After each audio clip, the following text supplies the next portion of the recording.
បងចាំមែនទេនេះថ្ងៃកំណើតរបស់នេះថ្ងៃកំណើតរបស់នេះថ្ងៃកំណើតអូចាំរបស់អាចារ្យរបស់អាចារ្យរបស់ជាងគេរបស់សង្ឃាជាងគេរបស់អាចារ្យខ្លាំងណាស់ដល់សบายទេបាយថ្ងៃក្រោយជួបជុំគ្នាទៀតលោកបងមុខលោកបងម្លាំងពេញអស់ហើយមកយើងទៅយើងទៅ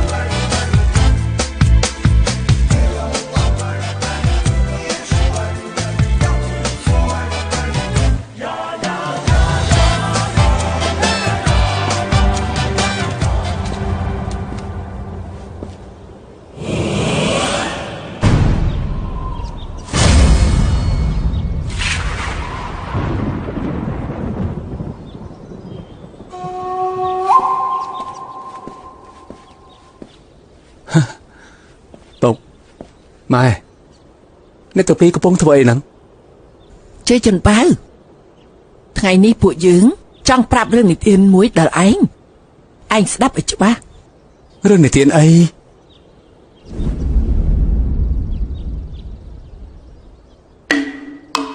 ម៉ែឈ្មោះសុនជីងឈៀវពុកឈ្មោះចៅតាប៉ៅពួកយើងទាំងពីរស្គាល់គ្នាតាំងពីតូចរហូតដល់ធំប្រុសស្នាស្រីស្រស់ស្អំគ្នាឥតខ្ចប់ចូលឆ្នាំរួចមង្គលការបានរៀបចំទេវតាមុនមកពេញបំណងពុកពិតជាពិបាកទ្រាំហើយ7ឆ្នាំគ្មានកូនមួយគ្រាប់ម៉ែឈឺចិត្តចង់តែស្លាប់ស្វែងរកឱសថគ្រប់ទិសទីតែគ្មានប្រសិទ្ធភាពនៅពេលដែលពុកម៉ែរងាប់ចិត្តប្រុងបោះបង់ស្រាប់តែមានមនុស្សម្នាក់បង្ហាញខ្លួនកែប្រែវាសនាពួកយើងគេគឺ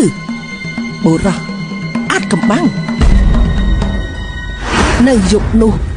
ព្រះច័ន្ទងងឹតខ្យល់បក់ខ្លាំងក៏មានមនុស្សមកកោសទ្វារបើកទ្វារមើលឃើញបុរសអាចកំបាំងម្នាក់បីទារក់នៅក្នុងដៃពេលទទួលទារក់មកគេក៏សើចដាក់ម៉ែបុរសអាចកំបាំងបានផ្ដាំពុកថាត្រូវចិញ្ចឹមកូននេះបើល្អកូនប្រុសពេលនេះឯងនឹងអាចកំបាំងរបស់ពុកម៉ែហើយអ្នកទាំងពីរ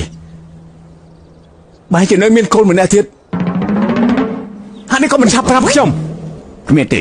មានកូនប្រុសម្នាក់ទៀតមកពីណាមិនអ្នកទាំងពីរបាននិយាយច្បាស់ណាស់នៅចង់លះបាំងខ្ញុំទៀតចាទុកខ្ញុំល្ងងបុរសអាចកំបាំង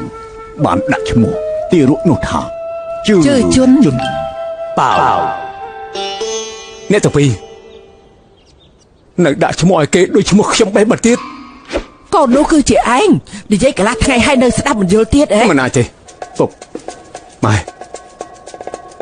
កុំនិយាយលេសហើយបានមានជាមួយខ្ញុំអ្នកទាំងពីរជាកំ pl ែងតាំងពីកាល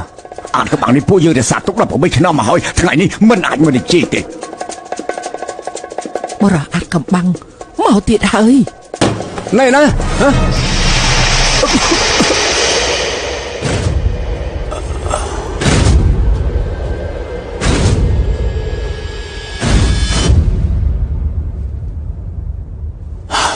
សរសេរមនុស្សអាកំបាំងជាមនុស្សអាកំបាំងហើយលោកខ្សោយបញ្ញាពេកហើយជាប់បដូរនេះកុំលេងដូចជាក្មេងបានទេបែបនេះគួរតែបានហើយដោះយ៉ាងមែនមុខរបស់លោកគ្មានអាកំបាំងគ្មានតិចទេយើងមកលើកនេះចង់ប្រាប់ឯងថាមិនបាននិយាយច្រើនខ្ញុំមិនអាចចាក់ចេញពីឪពុកម្ដាយខ្ញុំទេ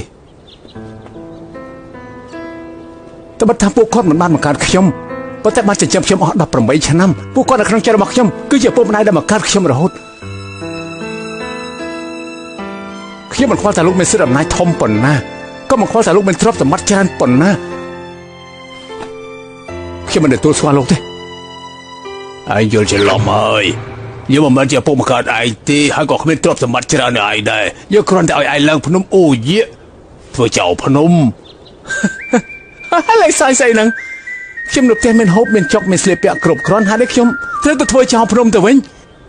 កាពិតឯងគ្មានកន្លែងណាផ្សេងត្រូវទៅទេ គ្មានវិជ្ជាបាយទេក្នុងផ្ទះមានហូបចុកស្លៀកពាក់គ្រប់គ្រាន់សុទ្ធតែគាត់ឲ្យទេ មិនចឹងទីមានប្រាក់ណាយ៉ាងច្រើនណាស់ចាយពេលផ្ដាស់នោះ ធ្វើចៅភ្នំក៏ល្អដែរកាត់ចាក់កាប់ចាក់ជីវិតមានន័យណាស់ មែនហើយ អ្នកទាំងពីរពិតជាមិនខ្វល់មនោសញ្ចេតនា18ឆ្នាំរបស់ពួកយើងមែនទេមកជាមិនឲ្យខ្ញុំចេញពីផ្ទះ ប្រកាសជាមែនហើយតែគ្រប់រឿងសុទ្ធតែមានហេតុផល ផ្លូវវែងឆ្ងាយទៅញ៉ាំឲ្យឆ្អែត លើភ្នំខ្យល់ខ្លាំងកុំភ្លេចពាក់ឲ្យច្រើនជាន់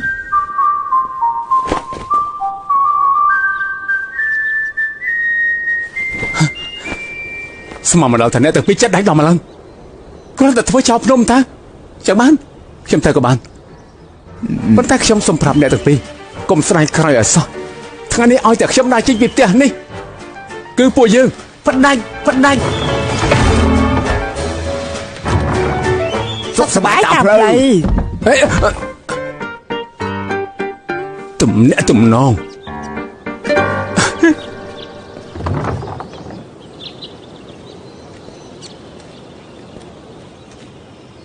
បំផ្លាញចិត្តកតញ្ញូរបស់ខ្ញុំអ្នកទាំងពីរបានជាធ្វើដាក់ខ្ញុំបែបនេះ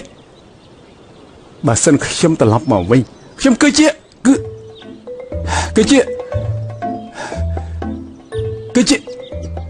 កូនប្រុសណាចុះគ្រាន់តែធ្វើចោលភ្នំមានស្អីអស្ចារ្យហ៎អ្នកទាំងពីរមិនត្រូវការខ្ញុំមិនត្រូវការទេក៏ហើយទៅខ្ញុំនឹងមានបងប្អូនជាច្រើននៅចាំកំណត់ខ្ញុំចោលភ្នំក៏ចោលភ្នំ ណែអូនចង់ទៅណា គេទៅហើយខ្ញុំចង់ទៅមើលគេបន្តិចអេបងថាទៅ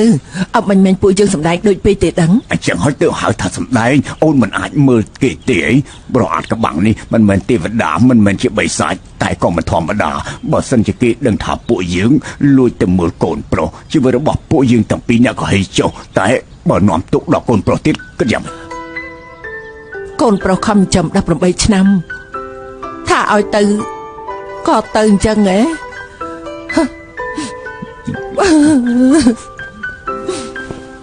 បើដឹងតាំងពីដំបូងខ្ញុំមិនទទួលចិញ្ចឹមល្អជាង អាយ៉ាអូនកុំជិះចឹងអីណាបើពួកយើងឆ្លាតណាស់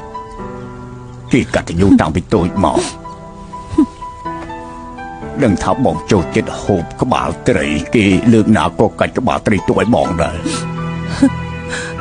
បងថាទៅបើអាចត្រូវគេធ្វើបាបឬអត់ ហើយអូនទុកចិត្តចុះបើឆ្លាតសឹងអីក្លោមកមានតែគេទេធ្វើបាបអ្នកដទៃនោះ